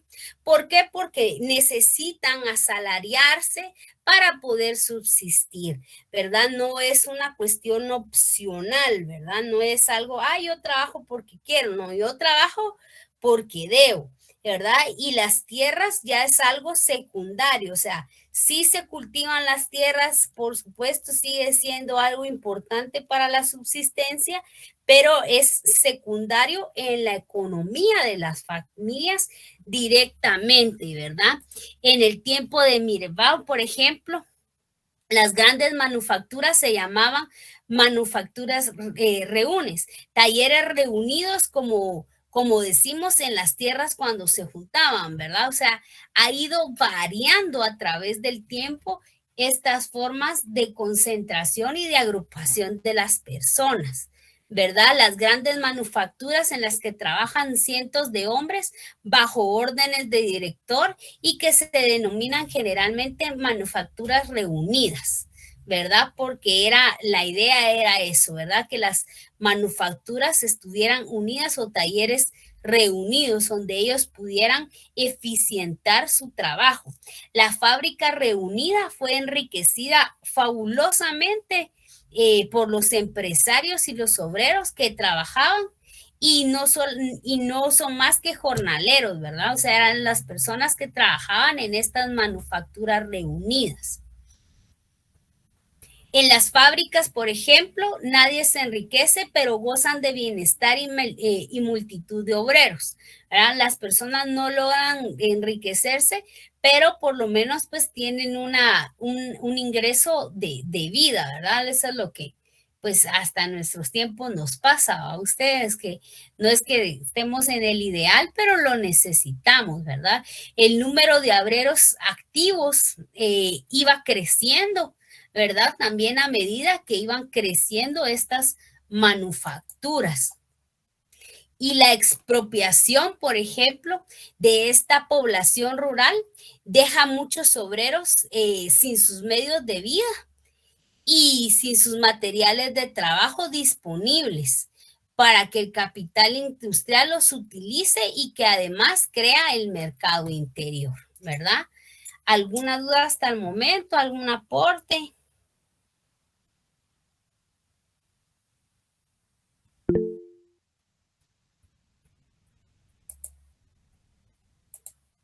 Sí, Warner.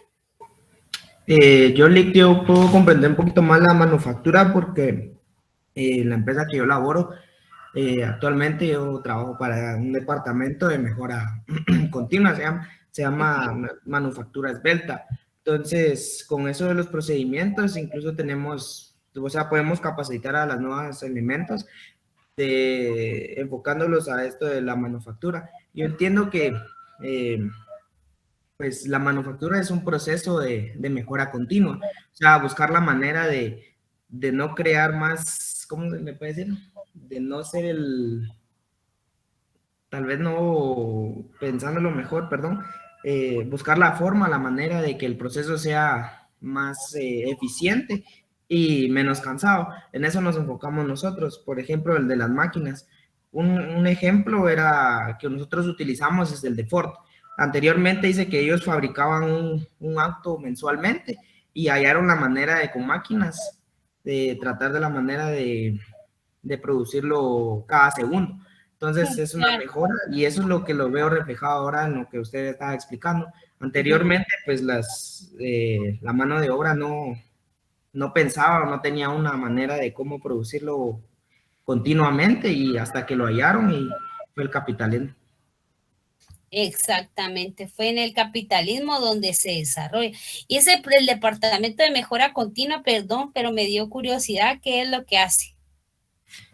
Pues tenemos estándares por ejemplo, nosotros fabricamos equipo de refrigeración comercial, son como las refres de donde están las Coca-Cola, las Pepsis, en los helados ahorita, todos esos equipos congeladores los trabajamos nosotros. Entonces el departamento se enfoca más que todo en estándares, en estudios de tiempo, en trabajo valga la redundancia, en trabajo estándar,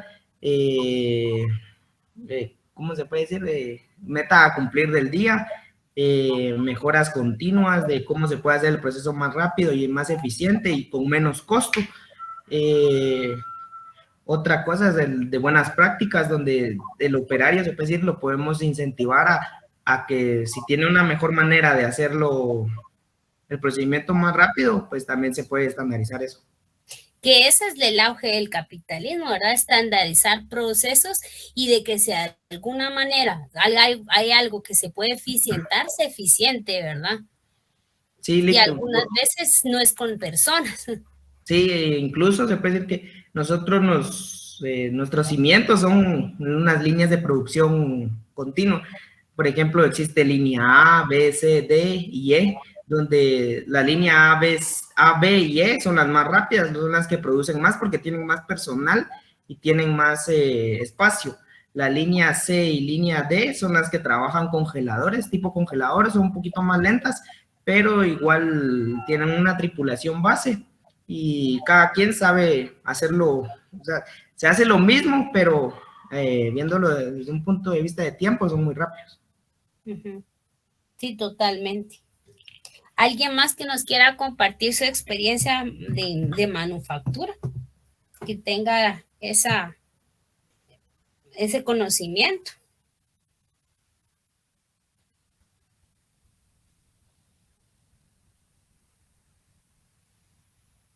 Cri, cri, cri, cri.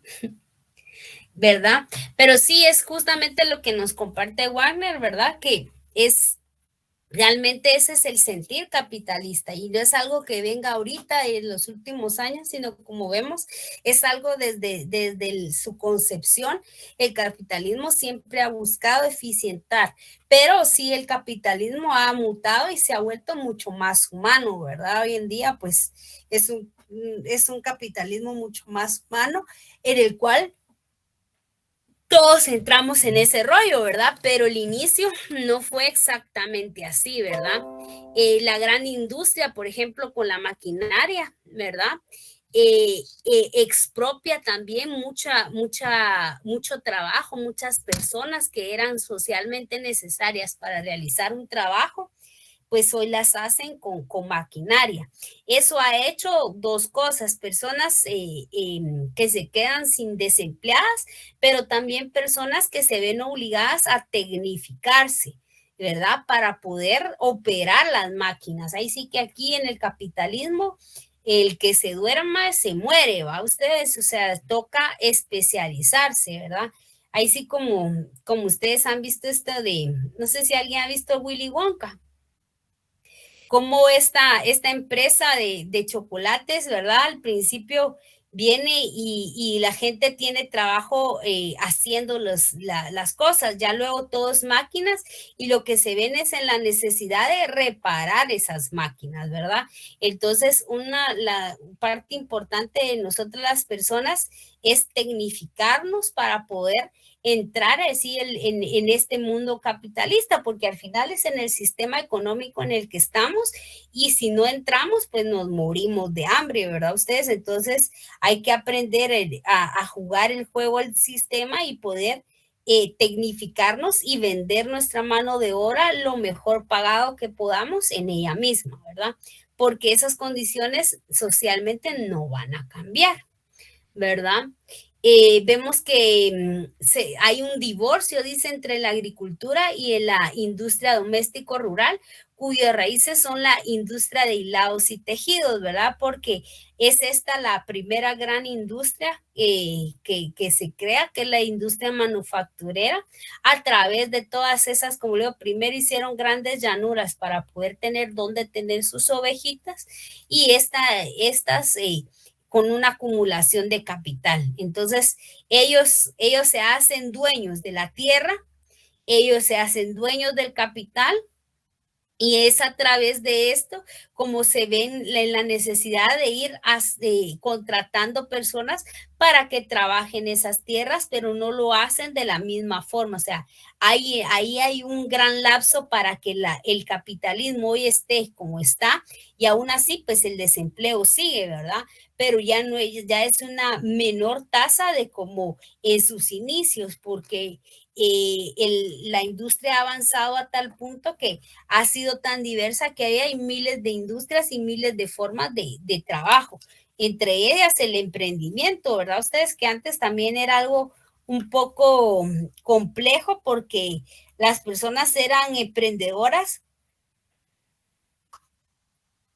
no a voluntad, sino que por necesidad.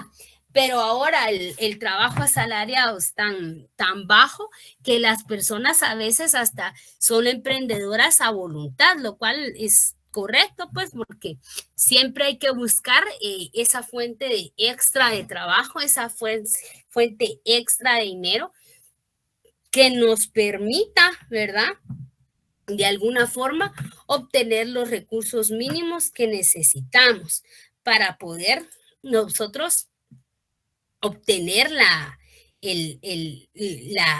economía necesaria. Ahora bien, el capitalismo. Esta imagen me gustó, porque al final lo que busca es esto, ¿verdad? Lo que está exprimiendo son las personas, porque es a través del trabajo de las personas que ellos obtienen el dinero, ¿verdad? Que obtienen su capital, porque como bien saben, si no está interacción del ser humano, del hombre y la naturaleza, no existe un capital. Entonces, es necesario poder de alguna forma tener disparidad, ¿verdad?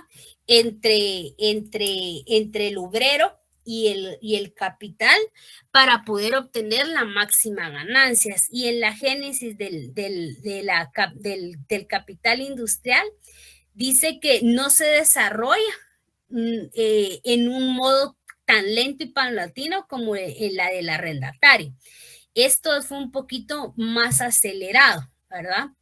En el periodo de la infancia de la producción capitalista ocurrieron varios años de infancia de ciudades medievales, que lo que hace es una producción, ¿verdad?, capitalista que obliga a las personas a tener que tener un amo, ¿verdad? Y estos acontecimientos históricos anuncian el preludio al capitalismo. El papel entonces del capital comercial y el capital usurero en la acumulación originaria, un desarrollo simultáneo del mercado mundial y de la proletarización, así como de la forma de mercado interno. Los factores fundamentales del movimiento histórico del origen de la acumulación originaria del capital. ¿Cuáles son esos factores fundamentales del movimiento histórico, verdad? Son la forma de capital usurario y capital comercial, ¿verdad? Que de algún modo en la producción capitalista son considerados el capital, ¿verdad? Y el régimen, por ejemplo, capitalista, ¿verdad? Lo que se basa también es en esa usura de comercio, en convertirse en capital industrial. El descubrimiento del oro y la plata, por ejemplo, en América Latina, fue importantísimo, porque ahí se conoce entonces otra forma de poder comercializar, ¿verdad? A través del oro y la plata, que en ese momento ellos lo veían de forma escasa. La esclavización también es una de las minas que hace este génesis capitalista. En los procesos, por ejemplo, de los factores capitalistas, también podemos hablar de cómo ha sido la compañía o la forma en que se ha ido orientando desde la antigua Europa, China, viceversa, ¿verdad? A un monopolio, en el cual este monopolio ha obligado y ha orientado a las personas a tener que adoptar condiciones que les sean o no desiguales, o que les sean o no legítimas, ¿verdad? Porque al final no es una cuestión de yo quiero, sino es una cuestión del a mí me toca, ¿verdad? Y también vemos como en un sistema colonial, por ejemplo, la deuda pública y los impuestos y las guerras comerciales también es parte de ese capitalismo, ¿verdad? En el cual de forma gigantesca nos vemos inmersos en la necesidad de seguir haciendo capital y producir para una clase que no es directamente la clase nuestra, ¿verdad? Las fábricas, por ejemplo, reclutan su personal y se enorgullecen de algunas veces de esas. No sé si ustedes han visto cosas donde dice, se necesita personas que les guste trabajar bajo presión. ¿Ustedes han leído algún artículo así para buscar trabajo? Sí, licenciada. Creo que todos ahora. Sí, ¿y qué opinan? ¿Quién me puede ahí dar su opinión de eso? Yo siento que igual cuando dice excelente ambiente laboral, no en todas las veces es cierto, y pues tampoco es como que uno sepa cuánta presión le van a poner, y siempre le dicen a uno, este es tu descriptor y esto vas a realizar, pero siempre incluyen más cosas, y es ahí donde, como usted, no se paga la mano de obra como es. Claro, y por ejemplo, eso como así de que les guste trabajar bajo presión, o sea, ¿qué clase de personas quieren, va? O sea, ¿qué tipo de trabajo, qué tipo de presión es la que nos brinda? Hoy en día hay personas que se sienten también dichosas por poder ser esa mano de obra que se asalarea por poder trabajar bajo presión, cuando eso pues no quiere decir que nos estén dando las condiciones mínimas, ¿verdad? Ustedes, o sea, realmente un trabajo no debería de ser bajo presión, o sea, ¿eso qué quiere decir? De que en cualquier momento me dan, como dice la compañerita, ¿va? Me dan algo nuevo por hacer, ¿va? No sé si alguien ha tenido una experiencia de que tuvo que salirse de un trabajo porque la presión era demasiada, que nos la pueda compartir. Yo, licenciada. Cuéntanos, Sandra. Yo acabo de renunciar a mi trabajo el 28 de febrero. Porque se me fue impuesto el que ya no había trabajo laboral en mi área.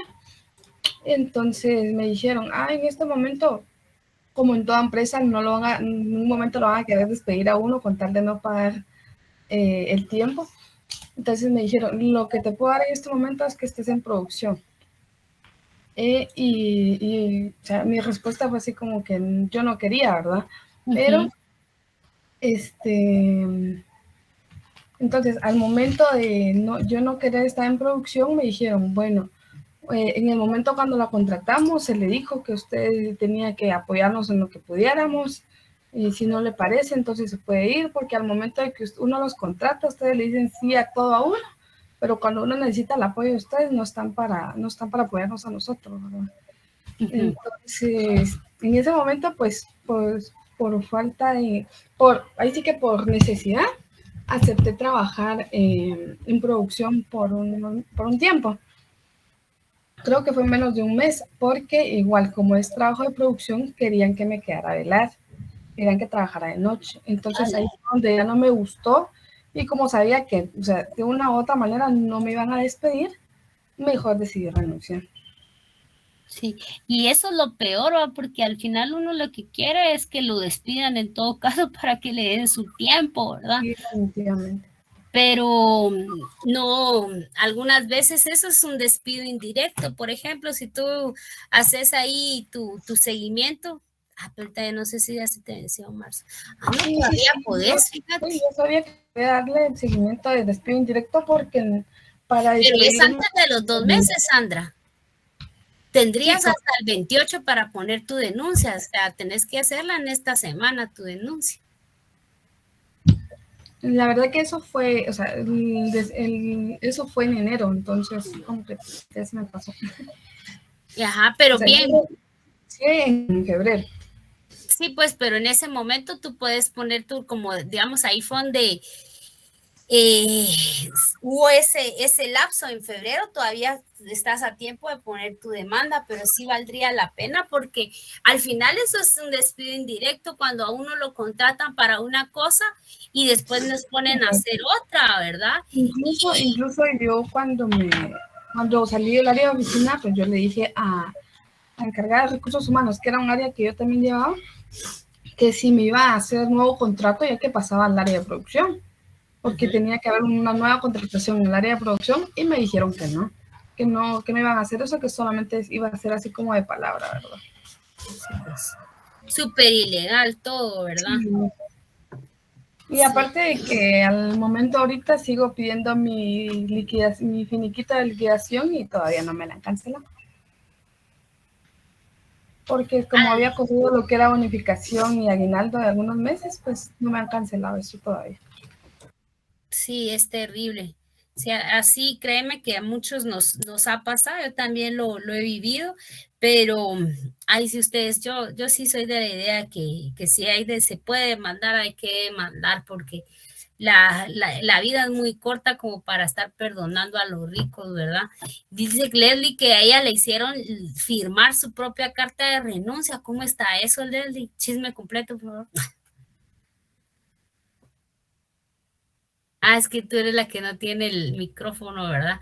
Pero los iba a demandar, pero una amiga que trabaja en otra empresa me asesoró y me dijo que ellos a la hora de contratar, ellos ven el historial. No, compañera, esa compañera de recursos humanos te mintió.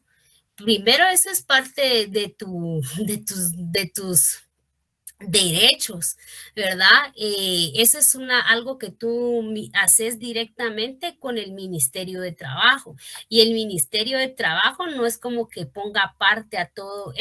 Sí, mira, esa compañera que trabaja en recursos humanos, sí, yo ya ni le hablara, porque no sabe lo que te está hablando, o sea, no sabe lo que te está hablando. O sea, eso es una demanda, compañeras, como en todo proceso legal, y eso creo que sí vale la pena decirlo. Es algo que ustedes llevan directamente con el Ministerio de Trabajo. El problema es que uno pone la empresa entre sus referencias personales. Si a ti te sirve esa empresa para referencia personal, sí vas a tener clavo, porque obviamente si ya, sí, fíjese que ella se fue descontenta de aquí y nos demandó, sí lo van a decir, pero si tú lo omites en tu currículum, la ley te ampara, nadie va a contar que tú demandaste, eso no es como que te quede como un sello, así como de verle a la tarjeta de crédito que te queda en tu historial crediticio, no. Es totalmente ajeno a eso, y me extraña que alguien que de recursos humanos te lo diga, al menos solo demuestra lo enajenados que estamos, ¿va? Y lo peor, que hablan de cosas que ni siquiera tienen propiedad de saberlos. Sin ir tan lejos, les comento de mi esposo, por ejemplo, por cuestiones que también le hicieron como un despido indirecto. Él tuvo que salirse de una entidad del Estado en la que estaba y está contratado en el mismo ministerio porque él siempre ha trabajado directamente con el gobierno, él está contratado en el mismo ministerio, pero para otro departamento. Ahí te puedes dar cuenta que no es una cosa de que la gente se dé cuenta si tú demandas o no. ¿Va? O sea, no hay forma que ellos se den cuenta que tú demandaste, solo si tú los pones entre tus referencias personales y ellos dan una mala referencia tuya, que va en contra de la ley que den una mala referencia tuya, ¿verdad? Sí, Leslie. Ligda, ahora sí, me conecté desde mi teléfono. Fíjese, licenciada, que sí, yo tuve ese problema. Fíjese que cuando empezó la pandemia, pues nos regresaron a todos, ¿verdad? La mayoría, que ya no fuéramos a trabajar. Al pasar el tiempo, me llamaron y pues llegué. Yo pensé que iba a seguir con mis labores y de una vez fue, mire, aquí está su carta de renuncia, que usted está renunciando, solamente fírmela porque ya no hay trabajo. El área en donde usted estaba, pues ya no nos sirve, entonces ya no. Solamente fue así y yo incluso los grabé. Fíjese, licenciada, yo incluso los grabé y todo. Yo les dije que no me iba a quedar así. Pero como le digo, el detalle fue de esta compañera que me dijo, no, mira, mejor así dejarlo, pero ella sí me hizo la observación y me dijo, mira, a la hora de que vayas a pedir trabajo en otro lado, ellos van a ver, aparte del historial que tú ya demandaste, es una empresa, no se van a querer comprometer en contratarte. Y aparte de eso, van a pedir referencias en esta empresa y no te van a dar buenas referencias. Y aparte de eso, era mi primer trabajo. Sí, la referencia sí es cierto. De las referencias sí, ahí sí no hay para dónde, pero que ellos se metan en una página y ahí aparezcas, es que Leslie demandó, no, esas son mentiras, tu cuata te mintió, eso no es real.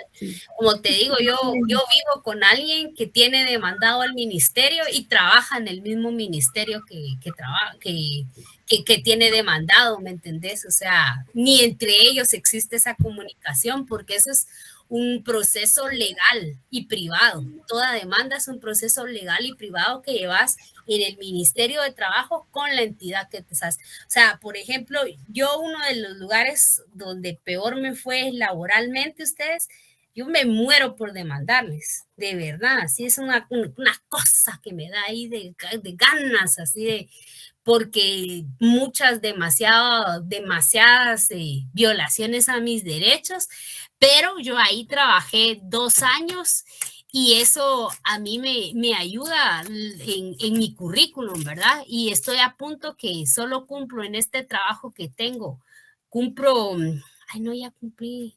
Sí. Solo yo dije que cumpliendo el año los iba a llegar a demandar, porque entonces me voy a dar el lujo de omitir ese trabajo en mi currículum, porque eso es lo que afecta la referencia laboral. Pero mira, peor si es tu primer trabajo, hace cuenta que no lo tuviste. O sea, el primer trabajo no afecta a ustedes. Yo mis primeros trabajos ni siquiera los pongo en mi currículum. ¿Por qué? Porque no me ayudan. Porque era secretaria, porque esos trabajos ya en mi currículum actual no me ayudan, ¿verdad?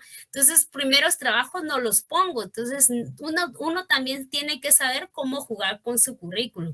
Pero si ustedes han sido víctimas de alguna violación laboral, demanden sus derechos. Eso es una cuestión que la necesitamos. Yo, como les digo, otro mes los voy a estar demandando, porque yo eso no me lo quito. ¿Sí, Andrea? Ligda, también tomando eso de que demandar. Fíjese que yo tengo una persona cercana que demandó una empresa que le hizo renunciar, firmó su carta y todo, y le dijeron, 1 mes tenemos para darte tu tiempo. La señora llevaba 3 años trabajando ahí. Entonces, fue a demandar y todo, y la empresa lo que hizo, voy a pagarle a la persona que está llevando tu caso, para cancelarlo, para que ya no tengan. La señora desde, noviembre, la despidieron, se firmó su renuncia, no firmó, se fue y todo, no firmó la carta y todo, los fue a demandar y todo. Estamos ahorita aquí, abril, y no sé quién es la persona que lleva los casos ahí, fue comprado por la empresa demandada. Así. No, entonces siento que hay que andar también viendo si sí vale la pena o no vale la pena.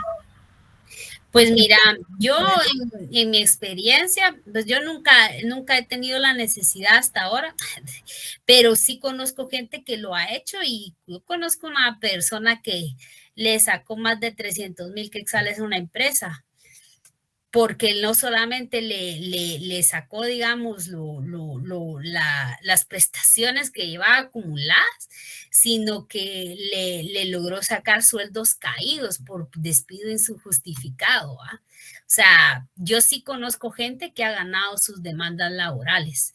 Y eso sí, no es un proceso fácil, en eso sí tienes toda la razón, no es un proceso fácil, no es algo que yo demando hoy y al otro mes me viene mi chequecito, qué bueno fuera, ¿va? Hay que ir, hay que encarar, hay que dar un debido proceso, pero sí conozco personas que han ganado demandas y que sí les ha ayudado mucho, y varias personas, no una o dos.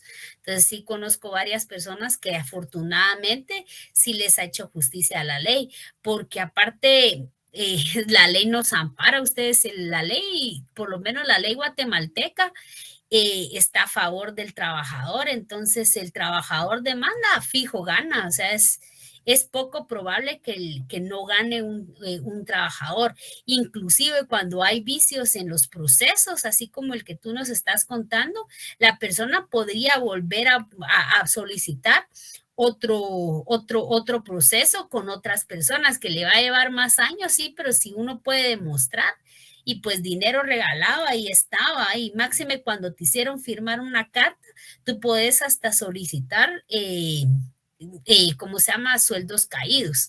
Y eso obviamente a quien no lo beneficia, ¿verdad? Ella, sí es cierto, ¿verdad? Pero si lo puede ver así, sería como un subguardadito, ¿va? Entonces, sí vale la pena. O sea, realmente sí es algo que vale la pena a veces arriesgarse. Por ejemplo, también dice, la propiedad privada por su oposición a la social y colectiva, donde los medios de trabajo y las condiciones externas de pertenecen a particulares, o sea, a personas particulares, pertenece todo este medio de trabajo y ya no hay propiedad colectiva de las tierras, ¿verdad? Vemos cómo todo esto es expropiado para poder dar mayor auge y mayor espacio a la industria. La propiedad privada del trabajador sobre sus medios de producción es la base de la pequeña producción y esta es una condición necesaria para el desarrollo de la producción social y la libre individualidad del propio trabajador, ¿verdad? De este modo, la producción supone el fraccionamiento de la tierra y de los demás medios de producción. ¿Qué hace esto, verdad? Que la tierra se vea fraccionada y que ya no solamente la tierra sea este medio de trabajo, ¿verdad? Sino que también es ese medio para rentar. O sea, ya lleva una doble función, ¿verdad? Y sin embargo, en ese lapso, ¿verdad? También hay progresos de la producción capitalista en este periodo manufacturero, por ejemplo, en Europa, que hay un auge de la conciencia que empieza a quedar, ¿verdad?